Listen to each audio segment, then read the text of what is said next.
히브리서 7장 14절과 15절을 제가 읽겠습니다. 14절, 15절입니다. 히브리서 7장 14절입니다. 우리 주께서는 유다로부터 나신 것이 분명하도다. 이 지파에는 모세가 제사장들에 관하여 말한 것이 하나도 없고 멜기세덱과 같은 별다른 한 제사장이 일어난 것을 보니 더욱 분명하도다. 아멘. 자, 14절과 15절 공통되는 것이 바로 분명하다라고 하는 동사가 공통적으로 쓰이고 있습니다. 여기서 분명하다고 하는 것은 무엇인가 하면 바로 앞에 나와 있는 13절의 내용이죠. 13절의 내용에 보게 되면 13절 내용에 보면 제사장의 일을 한 번도 맡지 않은 다른 지파에 속한 자가 이렇게 세워져야만 한다라고 하는 것이 13절에 나와 있죠. 바로 다른 지파에 속한 자를 가리켜 말한 것이라. 그러니까 다른 지파에 속한 자를 가리켜 말한 바로 이 새로운 제사의 직분이 바뀌어서 다른 지파의 레위 지파가 아닌 다른 지파에 속한 자를 가리켜서 이런 새로운 제사의 직분이 바꾸어졌다라고 하는 이 말이 분명하다라고 하는 것은 이제 그것을 14절과 15절에서 설명하고 있는 것이죠. 보충 설명. 그래서 더 이상 레위 지파가 아닌 다른 지파에서 제사장이 나타나서 제사장 직분이 바뀌었다고 하는 것을 증명할 수 있는 것이 바로 뭐냐 하면 예수님이 레위 지파 출신이 아니지 않느냐, 바로 그 얘기를 하는 것이에요. 그래서 여기서 우리 주께서는 예수님이죠. 유다로부터 나셨으니까, 그러니까 레위 지파가 아니죠. 그러니까 13절에 있는 다른 지파로 제사장 직분이 바뀌었다는 것이 분명하다라고 하는 것이고, 그리고 레위 지파가 아닌 바로 15절에는 멜기세덱과 같은 별다른 한 제사장으로 오신 것이죠. 여기에서 이제 별다르다라고 하는 것은 헬라어로는 헤테로스라고 합니다. 헤테로스라고 하는 의미는 다르다고 하는 것이 내가 같은 연필이 있는데 다른 연필이 아니고 종류가 완전히 다른 것을 말해요. 그러니까 별다르다고 하는 것은 같은 종류 중에서 이것저것 이래 다른 것이 아니라 아예 자체가 다르다고 하는 그런 의미에서 보통 쓰는 것이 헤테로스라고 하는 헬라어입니다. 그래서 한글 번역에는 그냥 다르다고 하지 않고 별다르다라고 이렇게 표현한 것이에요. 그래서 이 별다르다고 하는 표현은 아예 종류가 다르다는 것이에요. 그러한 제사장이 일어난 것을 보니까 13절의 말씀이 제사장 직분이 바뀌었다고 하는 것이 이제 분명하구나, 확실하구나 라고 하는 그런 의미로 지금 14절과 15절, 결국은 14절부터 17절까지 이야기는 무엇인가 하면 14절부터 17절까지는 13절에 나와 있는 이야기에 대한 보충 설명이에요. 결국은 다른 제사장으로 오신 예수님이다 라고 이런 의미로 지금 14절부터 17절까지 이야기가 전개가 됩니다. 자, 이어지는 16절과 17절입니다. 16절에 보면 서로 반대되는 개념이 나옵니다. 16절 안에. 자, 16절 안에 서로 개념 자체가 반대되는 것이 무엇인지 한번 표시해 보시기 바랍니다. 동그라미 한번 쳐보세요. 반대되는 개념. 히브리서 7장 16절과 17절입니다. 16절입니다. 그는 육신에 속한 한 계명의 법을 따르지 아니하고 오직 불멸의 생명의 능력을 따라 되었으니 증언하기를 네가 영원히 멜기세덱의 반차를 따르는 제사장이라 하였도다. 아멘. 자, 여기에 보면 16절에 서로 반대되는 개념이 두 가지가 나옵니다. 서로 반대되는 두 단어가 무엇과 무엇입니까? 육신과 불멸의 생명의 능력이겠죠. 육신과 불멸. 그러니까 육신과 불멸이 다른 거예요. 육신이라고 하는 의미는 바로 무엇인가 하면 유한하다라는 의미에서 지금 육신, 플래시라고 하는 단어를 쓴 것이고, 그 다음에 불멸은 멸하지 않는 것이에요. 영원하다는 것이죠. 그래서 불멸과 육신이라는 단어가 서로 반대되는 단어입니다. 결국 그렇다면 그 이후에 나와 있는 내용들이 서로 반대되는 내용이겠죠. 바로 한 계명의 법, 이것과 그리고 생명의 능력, 이것이 서로 대조가 되는 것이죠. 그래서 계명의 법은 육신에 속한 거죠. 유한한 것이고, 그리고 생명의 능력은 바로 무엇인가 하면 불멸이에요. 멸하지 않는 것이에요. 그래서 이 생명의 능력은 영원성을 나타내는 것이겠죠. 바로 이 그는, 여기서 그는 누구입니까? 그는 7장 16절에 그는 바로 앞에 나와 있는 별다른 한 제사장이죠. 그래서 별다른 한 제사장은 유한한 존재가 아닌 멸망하지 않는 영원한 생명의 능력을 따라 되었다라고 하는 것이 16절의 내용입니다.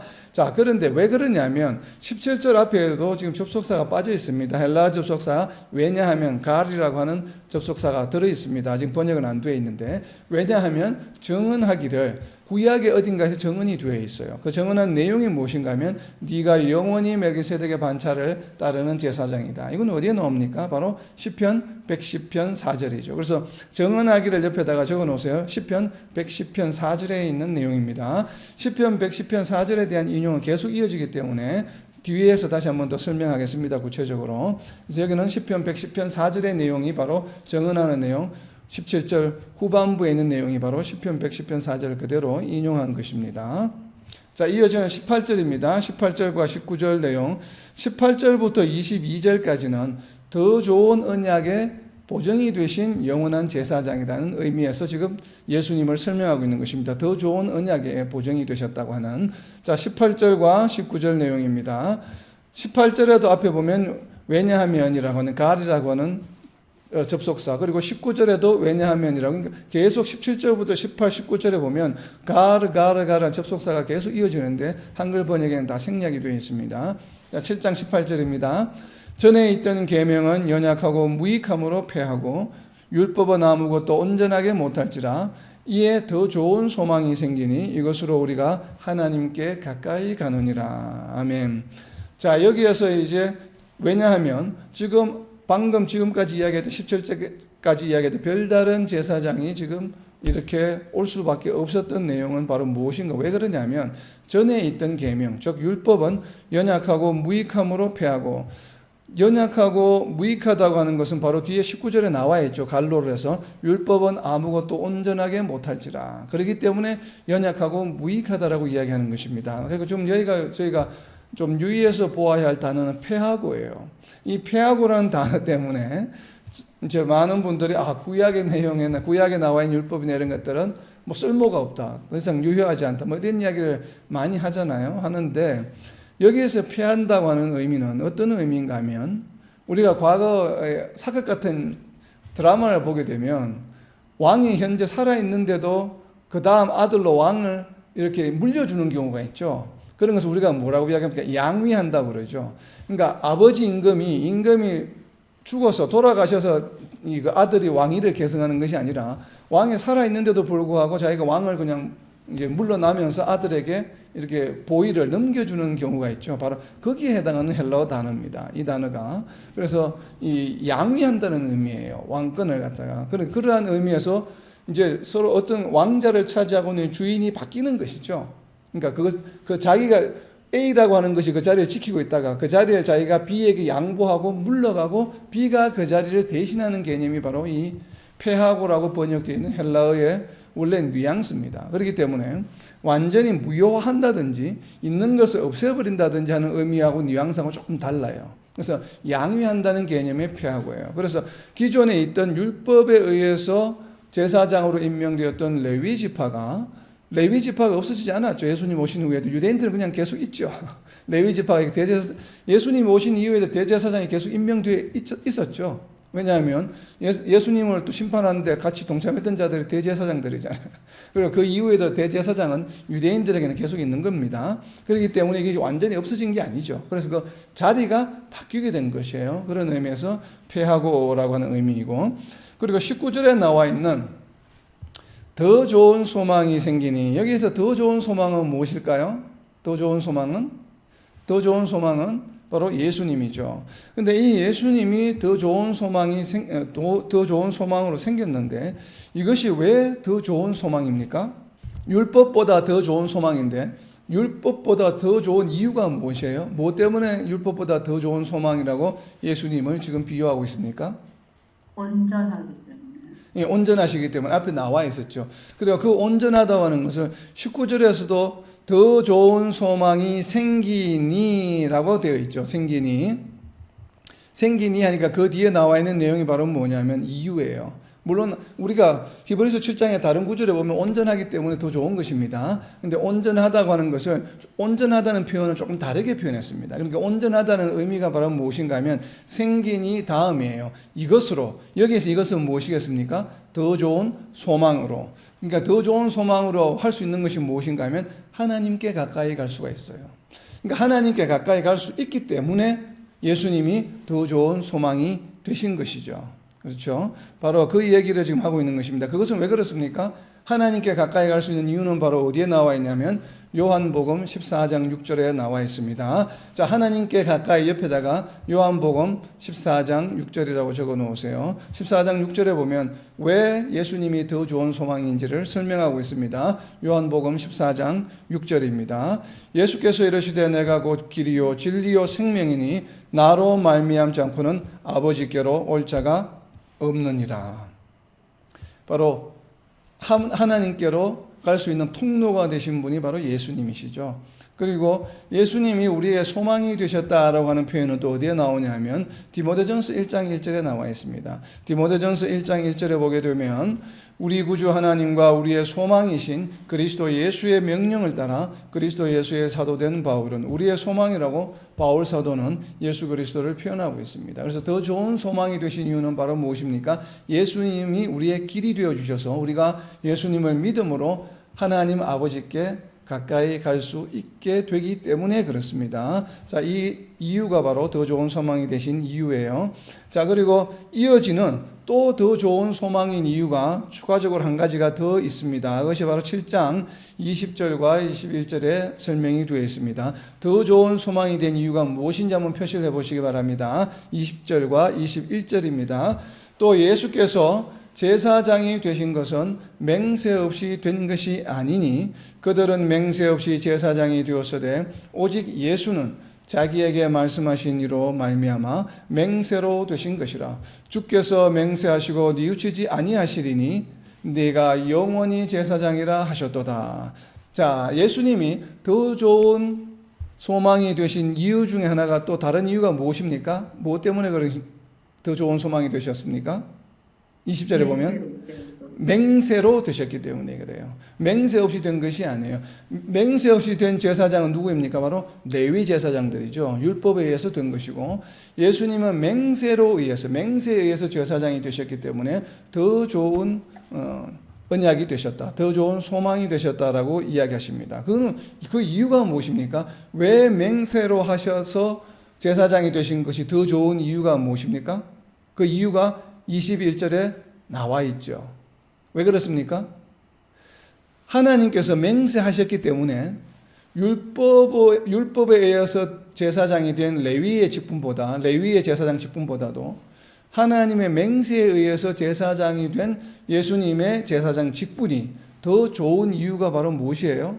물론 하나님께로 갈 수 있는 통로가 되셨다는 것 첫 번째. 두 번째는 맹세의 이유인데 맹세하셨기 때문에 더 좋은 이유는 바로 무엇인가 하면 하나님의 속성 때문에 그렇습니다. 그 하나님의 속성을 21절에서 무엇이라고 설명하고 있습니까? 하나님은 주께서 맹세하시고, 여기 예수는 하나님이십니다. 예수님이 아니라 주께서 맹세하시고 어떻게 하신다고요? 결코 무효화시키잖아요. 뉘우치지 아니하신다는 얘기는 무엇인가 하면 맹세하신 것을 철회하지 않는다는 말씀이에요. 한 번 하신 맹세는 반드시 어떻게 하신다고요? 꼭 지키신다는 것이에요. 절대 철회하시는 일이 없기 때문에 하나님의 맹세는 사람이 하는 맹세는 달라요. 사람들은 가끔 맹세하고도 뭐 환경이 사정이 어려워지면 그 맹세를 좀 물을 수 있죠. 그러나 하나님은 어떠한 경우에도 하나님께서 하신 맹세는 뉘우치지 않으신다는 얘기는 무효화시키거나 무르지 않으신다 이 말이에요. 취소하지 않으신다는 얘기예요. 그렇기 때문에 하나님께서 한번 맹세해서 세우신 이 제사장이라고 하는 직분, 예수님을 통한 이 제사장의 직분은 그래서 네가 영원히 제사장이 되는, 그래서 영원히 제사장이 되는 것입니다. 왜냐하면 하나님께서 예수님을 제사장으로 삼으신 이후에 다시는 변경하지 않기 때문에 이것이 영원히 제사장이 되는 이유예요. 그래서 네가 영원히 제사장이라. 바로 이 얘기는 어디에 나와 있냐면 시편 110편 4절에 있는 내용을 그대로 설명하고 있는 것이죠. 자, 이제 시편 110편 4절을 한번 살펴보겠습니다. 시편 110편 4절입니다. 여호와는 맹세하고 변하지 아니하시리라. 이르시기를 너는 멜기세덱의 소열을 따라 영원한 제사장이라 하셨도다. 아멘. 자, 여기서 영원한 제사장이 되신 이유는 무엇이에요? 히브리서 7장 21절에 있는 말씀처럼 맹세하시고 뉘우치지 않으시기 때문에 영원한 제사장이 되신 거예요. 멜기세덱이 영원한 존재여서 영원한 제사장이 아니에요. 지금 이 문구의 내용을 보게 되면 저는 그렇게 해석하고 싶습니다. 물론 멜기세덱이 영원한 존재이기 때문에 영원한 제사장이라고 해석하는 것이 다수의 의견이긴 합니다만, 지금 우리가 방금 21절 히브리서 7장 21절을 살펴보면 그 내용이 아니죠. 히브리서 7장 21절만 보게 되면 주께서 맹세하시고 뉘우치지 아니하시리는 뭐예요? 아니하시기 때문에 네가 영원히 제사장이라 하셨도다라고 보충 설명을 하고 있죠. 그래서 히브리서 기자가 바라보는 예수님의 영원성, 제사장으로서의 영원성은 무엇 때문이에요? 하나님이 뉘우치지 않으시기 때문에 그래요. 한 번 하신 것을 그냥 계속 유효하기 때문에 영원히 제사장이다라고 하는 것이에요. 이러한 관점에서 우리가 시편 110편 4절을 보게 되면 좀 그렇게 해석할 수 있는 여지가 있죠. 멜기세덱은 서열, 지파가 레위 지파가 아니라는 것을 설명하기 위해서 멜기세덱의 서열, 반차를 따랐다라고 이야기하는 것이고, 그래서 영원한 제사장이라 하셨도다. 바로 시편 110편 4절 전반부에도 나와 있죠. 여호와는 맹세하고 변하지 아니하시리라. 이렇기 때문에 영원한 제사장이 되셨다라는 거죠. 왜냐하면 하나님께서 바꾸시지 않으시기 때문에 그렇다는 얘기입니다. 맹세로 보정하셨다는 얘기는 히브리서 우리가 앞에 나와 있죠. 히브리서 6장 17절 앞으로 넘기셔서 6장 17절에 보면 맹세로 보정하셨다는 얘기가 나와 있습니다. 히브리서 6장 17절입니다. 하나님은 약속을 기업으로 받는 자들에게 그 뜻이 변하지 아니함을 충분히 나타내시려고 그 일을 맹세로 보정하셨나니. 방금 우리가 읽었던 7장 21절과 같은 내용이죠. 맹세로 보정하신 이유가 바로 무엇이에요? 하나님의 결코 변하시지 않는다라고 하는 것이죠. 하나님의 뜻이 변하지 않는다라고 하는 것을 맹세와 연관지었고, 이 변하지 않음이 결국은 영원성과 연결이 되는 개념으로 지금 히브리 기자는 그렇게 바라보고 있습니다. 그래서 우리가 지금 그렇게 영원성을 바로 하나님의 변하지 않는 속성과 연결해서 지금 우리가 해석을 해봅니다. 자, 22절입니다. 히브리서 7장 22절.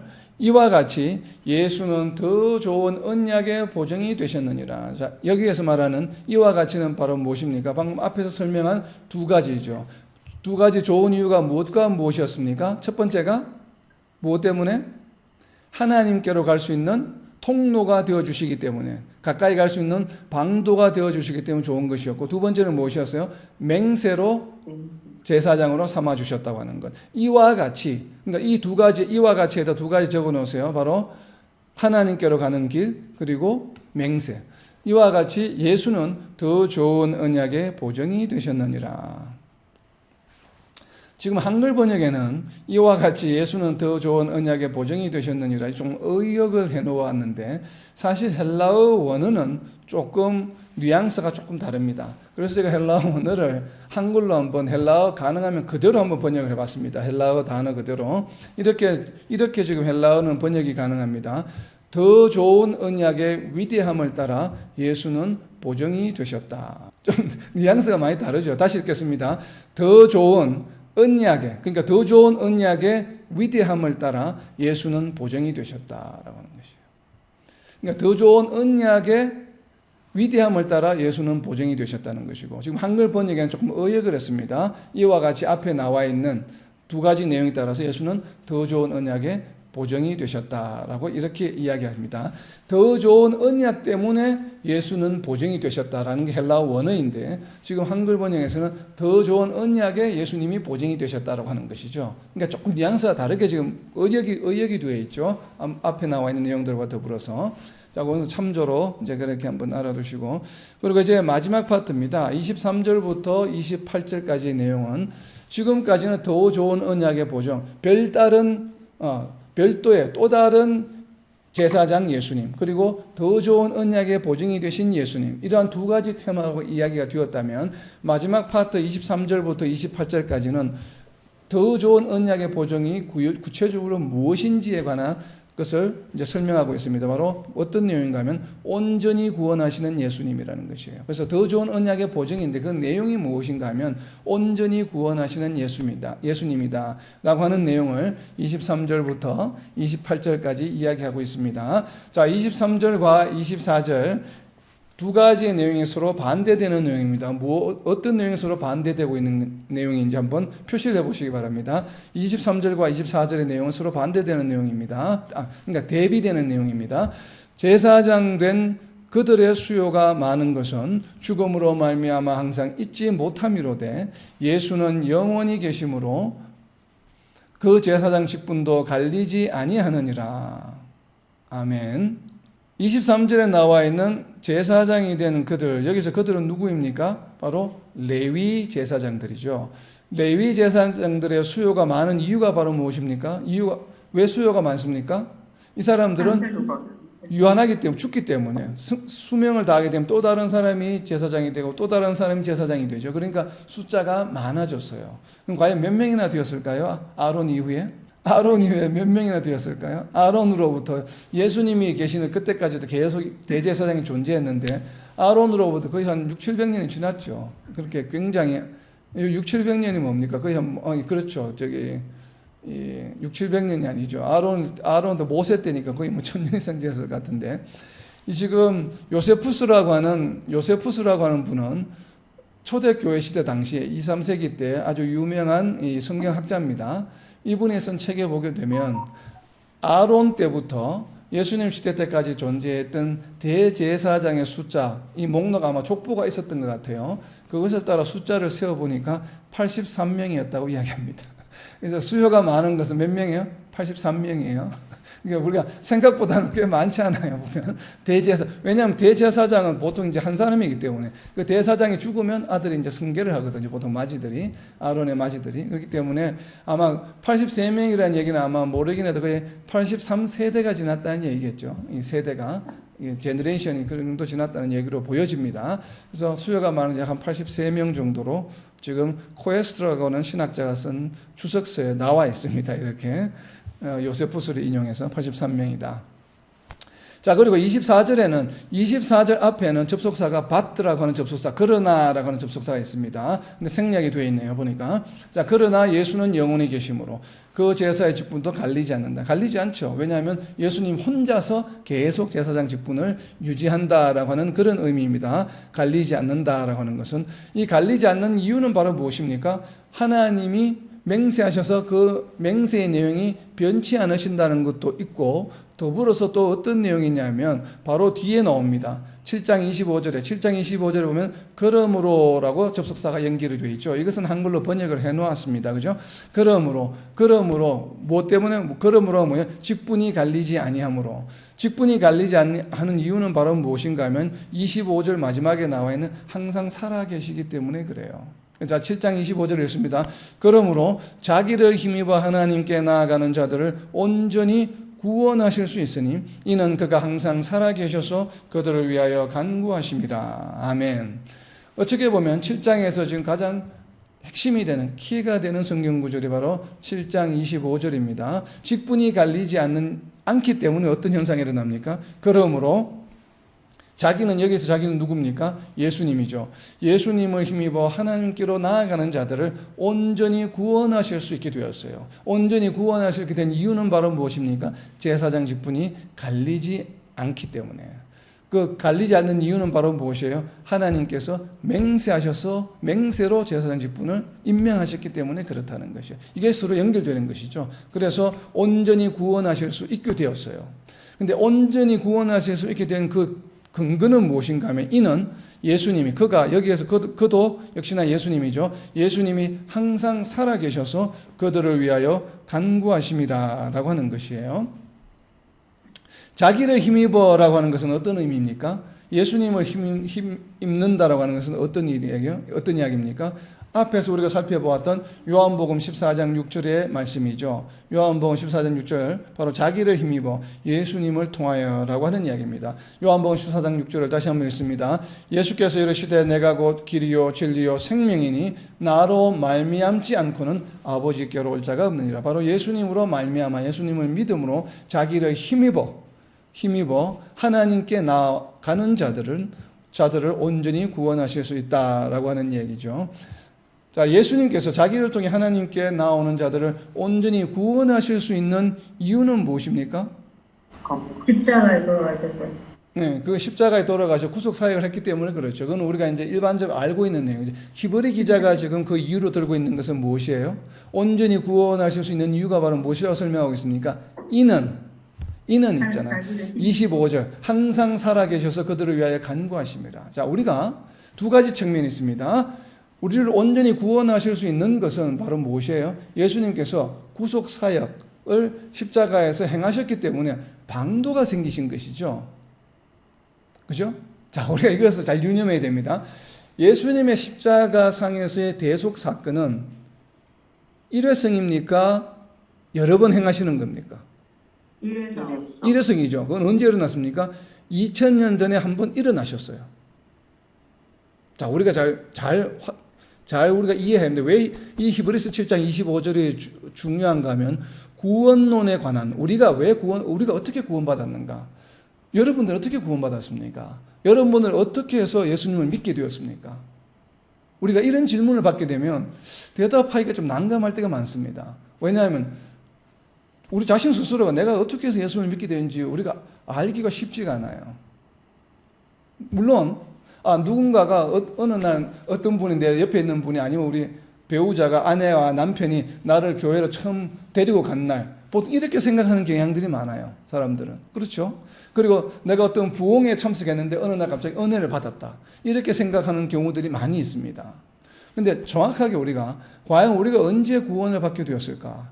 라고 하는 생각을 하게 되면 과연 그때가 맞나? 라고 우리가 조금 의구심을 가질 때가 있습니다. 왜냐하면 우리의 의지나 노력이나 아니면 우리가 무슨 이렇게 자격 시험을 치는 것처럼 시험을 통과한다거나 아니면 우리가 뭐 세례받은 날, 대부분 이제 우리 성도들은 내가 세례받은 날을 예수님을 믿게 된 날이라고 생각하는 경향들이 있죠. 그러나 사실 그렇지는 않죠. 우리가 예수님을 마음으로 진정으로 받아들이고 나서도 세례식이 정해진 날 그날 세례를 받는 것이죠. 그러나 실질적으로 우리 마음에 들어와 있어서 내가 마음으로 결단하고 내가 진심으로 예수님을 믿게 된 것은 세례식을 받기 전일 수도 있죠. 그죠? 얼마든지 그럴 수도 있기 때문에 과연 내가 예수님을 믿게 된 것은 우리가 그래서 보통 그런 이야기를 많이 하잖아요. 내가 예수님을 믿게 된 것은 정말 기적이다라고는 이것은 나의 의지나 나의 능력으로 된 것이 아니라 하나님 은혜이다라고 우리가 신앙 고백을 하지 않습니까? 바로 그 이유가 되는 것이 이 히브리서 7장 25절입니다. 그래서 히브리서 7장 25절이 우리를 온전히 구원하실 수 있는 것은 단순히 예수님이 십자가상에서 죽으시고 부활하시고 성천하셨기 때문이 아니에요. 그것은 우리가 구원받을 수 있는 가능성을 열어둔 것일 뿐이에요. 자, 우리가 말을 바꿔보겠습니다. 그렇다면 만약에 예수님이 십자가에 죽으시고 돌아가셔서 우리가 구원받았다고 한다면 예수님이 십자가에 죽으시고 돌아가신 이후에 탄생한 모든 사람들은 구원받아야죠. 자, 내가 구원받은 이유가 내가 어느 날 갑자기 있다가 2000년 아니면 1990 몇 년 며칠에 내가 마음에 예수님을 믿는다는 신앙 고백이 생기고 했던 이 이유가 예수님이 십자가상에 죽으셨기 때문에 생긴 겁니까? 아니죠. 그건 아니죠. 그러니까 예수님이 십자가에 죽으시고 부활하셨다고 하는 우리를 죄를 대속하여 주신 대속 사역은 우리의 구원의 근거가 되고 구원의 방도가 되신 것은 분명합니다. 그러나 그것은 모든 인류를 위한 구원의 방도로서의 구속 사역이 일어난 것이고 그러나 우리 각자 개인에 있어서의 개인에 대한 구원은 십자가 죽으셨기 때문에 구원받은 것이 아니에요. 그죠? 나도 모르게 누군가에서 무언가에서 내 마음을 움직여서 나로 하여금 예수님을 믿는 신앙 고백을 하게 하신 이가 있어요. 성령님이죠. 그 성령님이 왜 하셨습니까? 그 이유가 바로 7장 25절이에요. 뭐 하셨기 때문에 예수님께서 십자가에 죽으시고 부활하셔서 여전히 살아 계시면서 뭘 하셨습니까? 예수님이 그들이 누구예요? 그들은 하나님께로 나아가는 자들을 위하여 뭐 하신다고요? 간구 기도하십니다. 그래서 내가 지금 우리 자신이 여러분들이 전부 저와 여러분들이 구원받은 것은 누구 때문입니까? 무엇 때문에? 예수님의 우리에 대한 기도 때문에 그래요. 이것이 올바른 신앙 고백이라고 하는 것입니다. 그 이야기를 지금 히브리 기자는 하고 싶은 것이에요. 항상 살아계셔서 그들을 위하여 하나님께로 예수님을 힘입어 하나님께로 나아오는 자들을 위하여 뭐 하신다고 예수님께서 간구하심이라. 간구하십니다. 바로 이것이 우리의 구원 과정입니다. 우리가 구원받은 것은 첫 번째는 무엇이요? 예수님의 십자가상의 대속 사역으로 인해서 방도가 생겨났고, 그리고 그 이후에 예수님께서 우리를 위해서 하나님께서 선택하신 자들을 위해서 예수님이 무엇하십니까? 끊임없이 살아계셔서 그들이 믿음을 가지도록, 예수님을 믿고 하나님께 나오도록 우리를 위해서 기도하셨기 때문에 그 기도의 응답으로 우리가 구원에 이르게 되었다고 하는 것을 지금 히브리 기자는 강조하고 있는 것이에요. 그래서 살아계셔서 그들을 위하여 간구하심이라. 자, 이 이야기를 지금 우리가 살아계시는데, 항상 살아계셔서 어디에서 살아계십니까? 히브리서 8장 1절. 바로 그래서 히브리서 7장이 끝나고 나면 다음 주에 하게 될 8장의 첫 번째 8장 1절 9절에서 바로 이 이야기를 하고 있습니다. 뒤로 넘기셔서 히브리서 8장 1절을 봅니다. 히브리서 8장 1절입니다. 지금 우리가 하는 말의 요점은, 그러니까 지금까지 7장 내내 했던 말의 요점이 바로 무엇인가 하면 이 말씀, 이러한 대제사장 누구예요? 언약으로 맹세로 해주신 별다른 이 대제사장이 우리에게 있다는 것이라. 우리에게, 하나님께로 나오는 자들에게 있다는 것이라. 그는 하늘에서 지극히 크신 이의 보좌 우편에 앉으셨으니, 우편에 앉으셔서 뭘 하십니까? 앞으로 넘기셔서 로마서 8장 34절입니다. 하나님 우편에 앉아 계셔요. 지금 지극히 크신 이의 보좌 우편에 앉으셨는데, 앉으셔서 뭘 하시냐면 그 히브리서 8장 1절 옆에다가 로마서 8장 34절이라고 적어 놓으세요. 로마서 8장 34절입니다. 누가 정죄하리요? 죽으실 뿐 아니라 다시 살아나신 이는 그리스도 예수시니 그는 하나님 우편에 계신 자요 우리를 위하여 간구하시는 자시니라. 하나님 우편에 앉으셔서 뭘 하십니까? 우리를 위하여 간구하시는 것이에요. 다시 7장 25절로 돌아오게 되면 항상 살아계셔서 하나님 우편에 앉으셔서 우리를 위해서 간구하시는 예수님 때문에 우리는 구원을 받았습니다. 자, 저와 여러분 어떻게 구원을 받았습니까? 왜 구원을 받게 되었습니까? 바로 예수님의 간구 때문에 구원을 받았다고 하는 것이에요. 이것이 올바른 우리의 구원관이 되어야 합니다. 자, 이 얘기를 지금 7장 25절에서 하고 있는 것입니다. 자, 이어지는 7장 26절. 이렇게 우리를 위해서 간구하시는 자이기 때문에 우리를 위해서 간구하시는 그 간구의 내용이 무엇이겠습니까? 간구의 내용이 무엇이겠어요? 하나님과 관계가 떨어진 죄인들과의 사이에서 그 관계가 어떻게 해요? 깨어진 이 관계가 reconciliation, 회복되게 해서 하나님과 화평을 이루게 하는, 그리고 죄 씻음을 받음으로 화평을 이루게 해달라고 하는 바로 그 간구의 기도이죠. 바로 그 기도. 그렇기 때문에 죄인을 죄 씻음을 받아서 하나님과의 관계가 회복되게 해주는 역할이 구약에서 누가 하는 역할이었습니까? 죄인이 제물을 가지고 와서 제물을 번제를 드릴 수 있도록 해주는 매개체 역할 누가 했습니까? 바로 대제사장이 했던 역할이죠. 그렇기 때문에 살아계셔서 그들을 위하여 간구하신다 옆에다가 바로 그것이 대제사장의 역할이에요. 간구하는 내용이 무엇인가 하면 바로 우리가 어떻게 해요? 우리로 하여금 예수님을 믿을 수 있도록 성령을 보내주셔서 성령이 역사하셔서 우리가 예수님께로 나아오도록 하도록 예수님께서 계속 기도해 주셨거든요. 그 얘기는 바로 뭐냐면 죄인의 상태에 있던 우리가 예수님을 믿음으로 죄사함을 받을 수 있도록 죄인에서 죄사함을 받는 역할이니까 이게 바로 무엇이에요? 대제사장 했던 역할이잖아요. 그런데 이 대제사장 역할을 구약시대에는 죄를 지을 때마다 했지만 이 대제사장은 뭐예요? 한 번으로 끝이 난다는 이야기를 지금 하고 싶은 것이에요. 7장 26절 이러한 대제사장은, 여기에서 이러한은 무엇이에요? 이러한의 동그라미를 치고 뭐라고 하십니까? 이러한은 바로 앞에 나와 있는 항상 살아계셔서 우리를 위하여 간구하시는 제사장이에요. 그러니까 이러한 동그라미를 치고 앞에도 화살표로 줄을 쳐서 좀 해놓으세요. 그들을 위하여 간구하시는 대제사장은 우리에게 어떠합니까? 합당하니, 그리고 거룩하고 악이 없고 더러움이 없고 죄인에게서 떠나 계시고 하늘보다 높이 되신 이라. 자, 예수님이 어떤 존재인가? 예수님이 대제사장으로 오셨는데 이 대제사장의 특징을 6가지로 설명을 합니다. 자, 6가지로 설명하는데 여기에서 문장이 길게 되어 있지만 실상은 동사는 하나밖에 없습니다. 원래 헬라어 원어에는 동사는 하나밖에 없습니다. 동사가 해당하는 것이 바로 뭐냐면 우리에게 합당하니, 합당하다라고 하는 메인 주동사가 하나 있고 나머지는 동사가 아니에요. 여기에서 나와 있는 내용, 거룩하다, 악이 없다, 더럽다 하는 이 3가지는 전부 형용사입니다.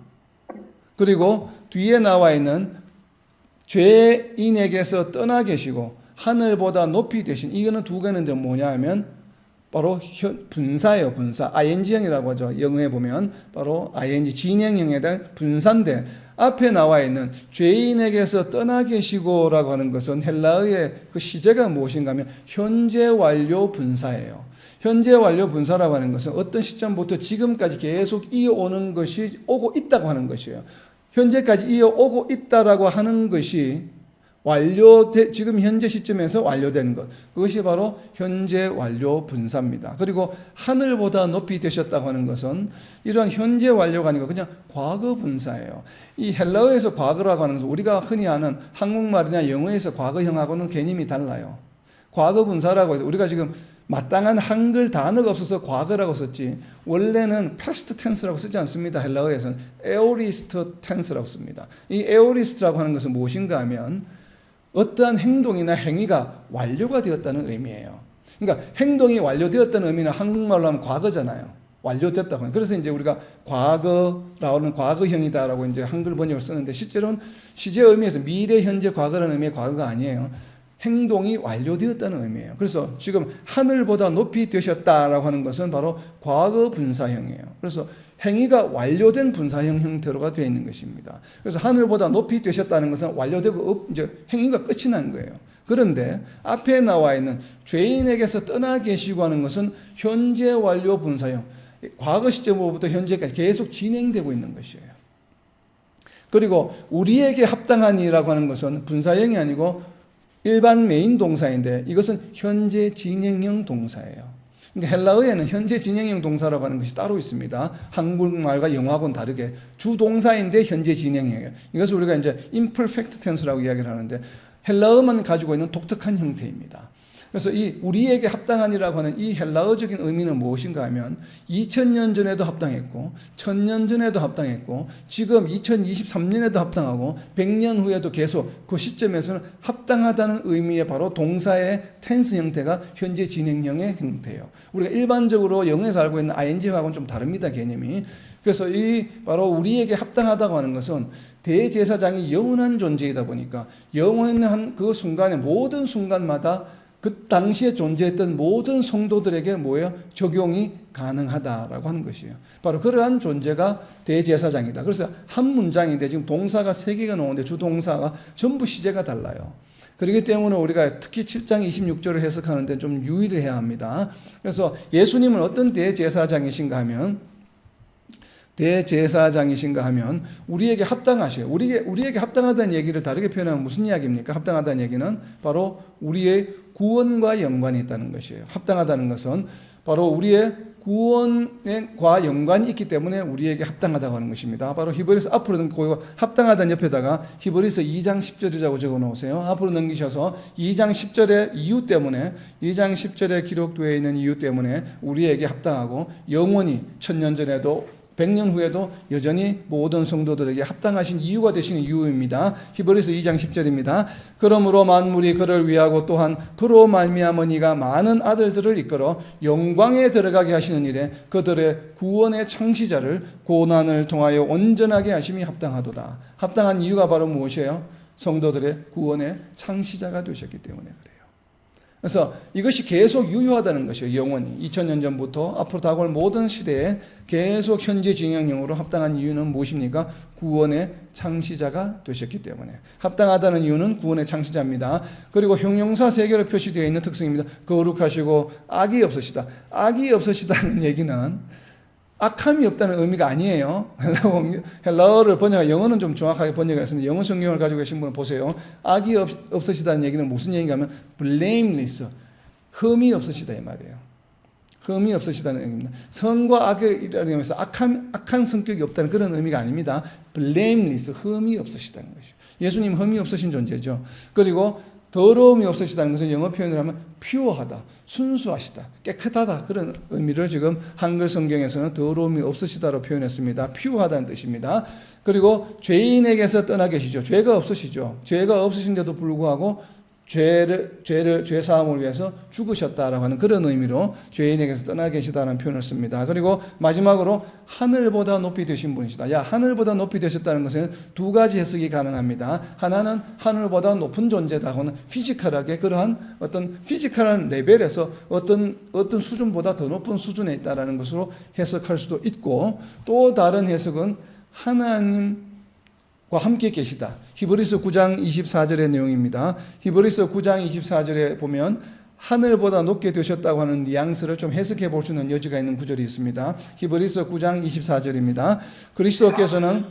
그리스도께서는 참것의 그림자인 손으로 만든 성소에 들어가지 아니하시고 바로 그 하늘에 들어가사 이제 우리를 위하여 하나님 앞에 나타나시고, 결국은 하나님 우편에 앉아 계시다는 것이에요. 우리가 좀 전에 살펴보았던 히브리서 8장 1절 다음 주에 할 바로 내용이죠. 하나님 보좌 우편에 앉으셨다라고 하는 거, 하나님 보좌 우편에 앉아 계시다고 하는 것입니다. 바로 하늘에 가셔서 하나님 우편에 앉아 계시다는 표현을 하늘보다 높이 되신 분이시다라고 이렇게 저는 해석을 합니다. 자, 이어지는 이제 27절 내용입니다. 27절. 그는 저 대제사장들이 먼저 자기 죄를 위하고 다음에 백성의 죄를 위하여 날마다 제사 드리는 것과 같이 할 필요가 없으니 이는 그가 단번에 자기를 들여 이루셨습니다. 단번에 자기를 들여 이루신 것이 바로 무엇입니까? 단번에 자기를 들여 이루신 것이 무엇이에요? 제사장들은 계속 제사를 드려야 되죠.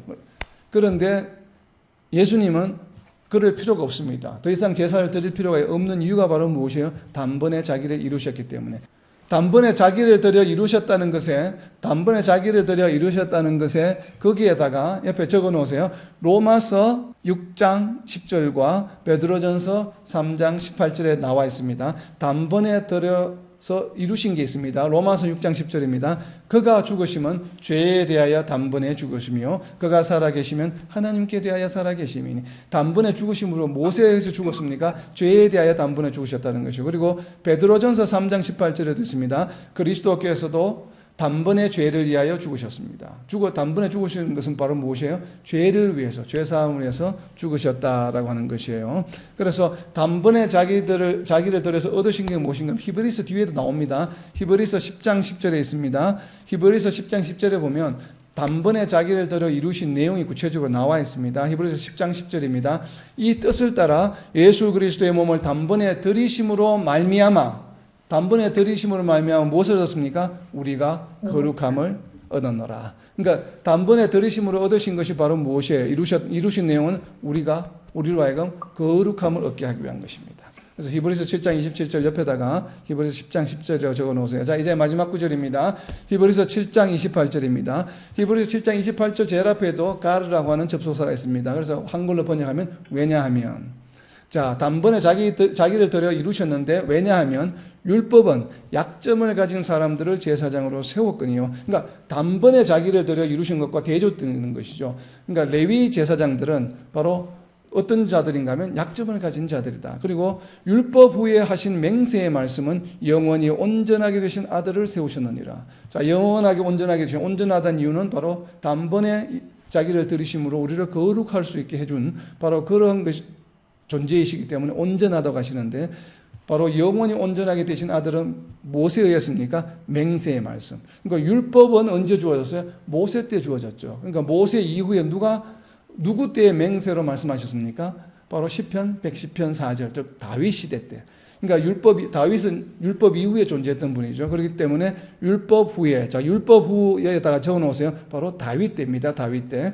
율법 후에 다윗 때에 하신 맹세의 말씀은 무엇이라고요? 시편 110편 4절입니다. 바로 맹세에서 멜기세덱의 서열을 따라 영원한 제사장이라 하신 바로 이 내용, 시편 110편 4절, 다윗이 지은 바로 그 시에 나오는 내용입니다. 그 맹세의 말씀은 영원히 온전하게 되신 아들을 세우셨느니라. 바로 이 말씀 때문에 시편 110편 4절을 메시아적 표현이라고 우리가 이해하게 되는 것이죠. 히브리 기자는 시편 110편 4절을 메시아를 예언하는 내용으로 이해를 했습니다. 바로 그 내용을 지금 설명하고 있는 것입니다. 온전하게 되신 아들을 세우셨느니라. 자, 이렇게 이제 7장의 내용을 마치고 이러한 내용들을 바탕으로 제가 7장의 제목을 이렇게 적어 보았습니다. 7장의 제목입니다. 온전하지 못한 제사장으로 인하여 대신 오신 온전하신 대제사장 예수님께서 우리를 위해 간구하심을 기억하라. 다시 한번 읽습니다. 온전하지 못한 제사장으로 인하여 대신 오신 온전하신 대제사장 예수님께서 우리를 위해 간구하심을 기억하라.